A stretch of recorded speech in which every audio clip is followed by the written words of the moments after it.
You, John Fitzgerald Kennedy, do solemnly swear. I, John Fitzgerald Kennedy, do solemnly swear. That you will faithfully execute the office of President of the United States. That I will faithfully execute the office of President of the United States. And will, to the best of your ability. And will, to the best of my ability. Preserve, protect, and defend the Constitution of the United States. Preserve, protect, and defend the Constitution of the United States. So help you God. So help me God.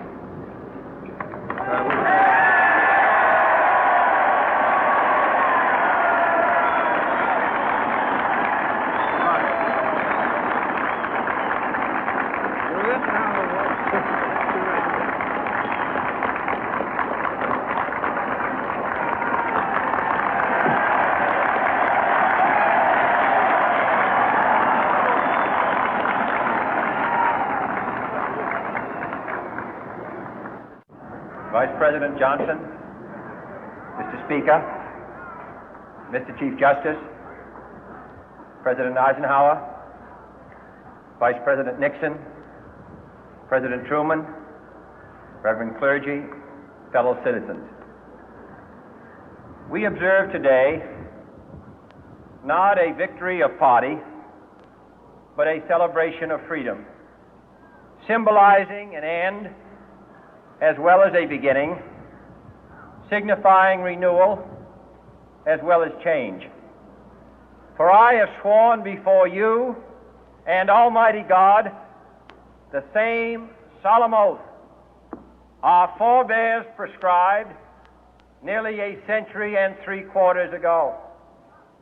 The world is very different now, for man holds in his mortal hands the power to abolish all forms of human poverty and all forms of human life. And yet the same revolutionary beliefs for which our forebears fought are still at issue around the globe. The belief that the rights of man come not from the generosity of the state, but from the hand of God. We dare not forget today that we are the heirs of that first revolution.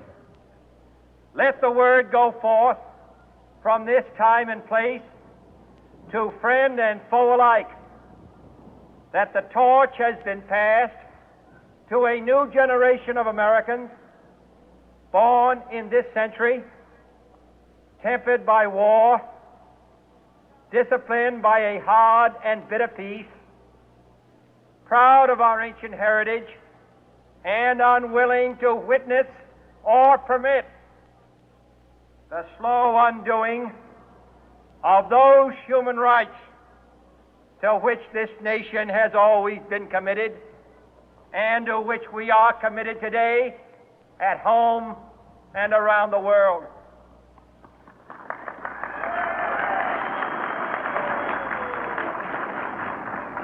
Let every nation know, whether it wishes us well or ill, that we shall pay any price, bear any burden, meet any hardship, support any friend, oppose any foe to assure the survival and the success of liberty.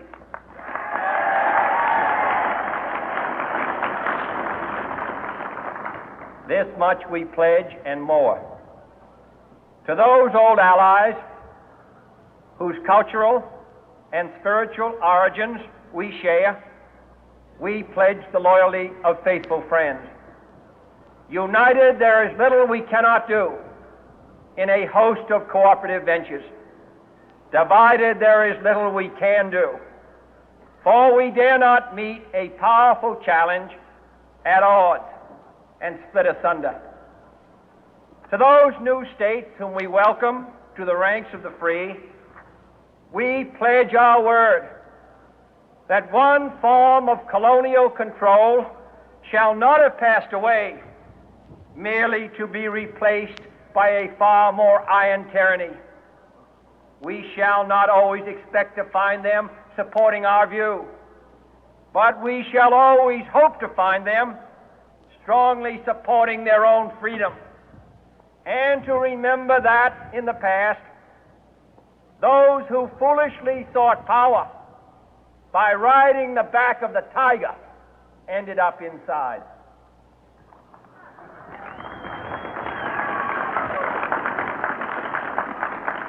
To those people in the huts and villages of half the globe struggling to break the bonds of mass misery, we pledge our best efforts to help them help themselves for whatever period is required, not because the communists may be doing it, not because we seek their votes, but because it is right. If a free society cannot help the many who are poor, it cannot save the few who are rich.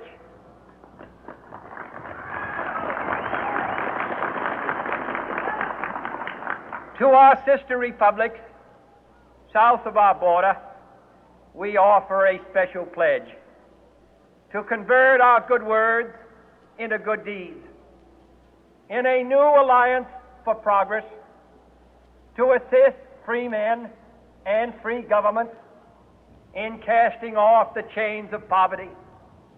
But this peaceful revolution of hope cannot become the prey of hostile powers. Let all our neighbors know that we shall join with them to oppose aggression or subversion anywhere in the Americas. And let every other power know that this hemisphere intends to remain the master of its own house.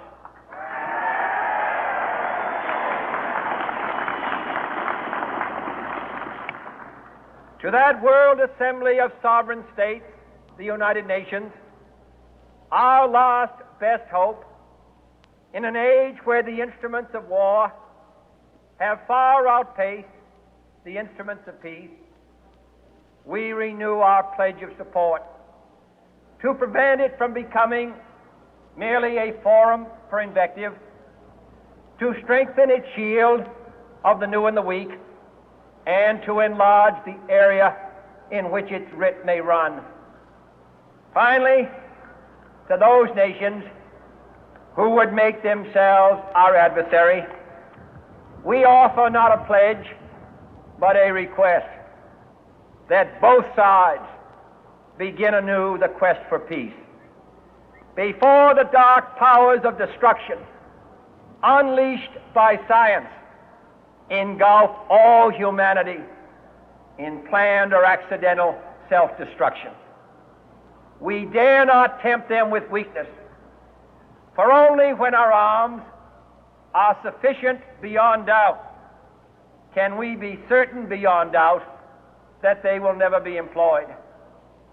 But neither can two great and powerful groups of nations take comfort from our present course, both sides overburdened by the cost of modern weapons, both rightly alarmed by the steady spread of the deadly atom, yet both racing to alter that uncertain balance of terror that stays the hand of mankind's final war.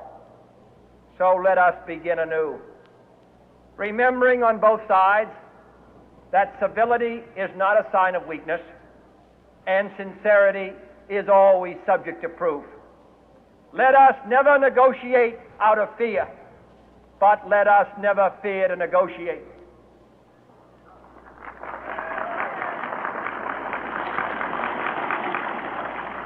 Let both sides explore what problems unite us, instead of belaboring those problems which divide us. Let both sides, for the first time, formulate serious and precise proposals for the inspection and control of arms, and bring the absolute power to destroy other nations under the absolute control of all nations.